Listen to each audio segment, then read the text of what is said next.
శ్రీమాత్రే నమః. ఈ గుడికి ఒక్కసారి వెళితే తలరాతలు మారిపోతాయట. కోరుకున్న ప్రతి కోరిక తీరుతుందంట.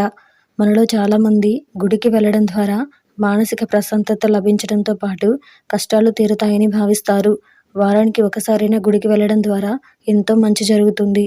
అయితే బ్రహ్మదేవుని ఆలయాలు చాలా అంటే చాలా తక్కువగా ఉన్నాయనే సంగతి తెలిసిందే. రాజస్థాన్ రాష్ట్రంలోని బ్రహ్మ ఆలయానికి వెళ్ళడం ద్వారా తలరాతలు మారిపోతాయని పండితులు చెప్తున్నారు. జగత్పిత బ్రహ్మ మందిర్ అనే పేరుతో ఈ ఆలయాన్ని పిలుస్తారు. ఈ ఆలయంలో 4 ముఖాల బ్రహ్మను దర్శించుకోవచ్చు. ఈ ఆలయం 2000 సంవత్సరాల కంటే పురాతనమైన ఆలయం కాగా, కార్తీక పూర్ణిమ రోజున ఈ గుడిని దర్శించుకుంటే ఎంతో పుణ్యం లభిస్తుంది. పుష్కర్ సరస్సులో స్నానం చేసి బ్రహ్మదేవుని ఆలయాన్ని దర్శించుకుంటే మంచి జరుగుతుంది. జీవితంలో ఒక్కసారైనా ఈ ఆలయాన్ని దర్శించుకోవాలని పండితులు సూచిస్తున్నారు.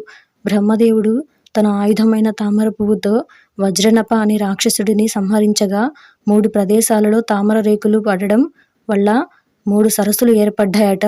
ఆ సమయంలో బ్రహ్మదేవుడు ప్రధాన పుష్కర్ సరస్సు దగ్గర యజ్ఞం చేసి యజ్ఞం కోసం చుట్టూ కొండలను సృష్టించడం జరిగింది.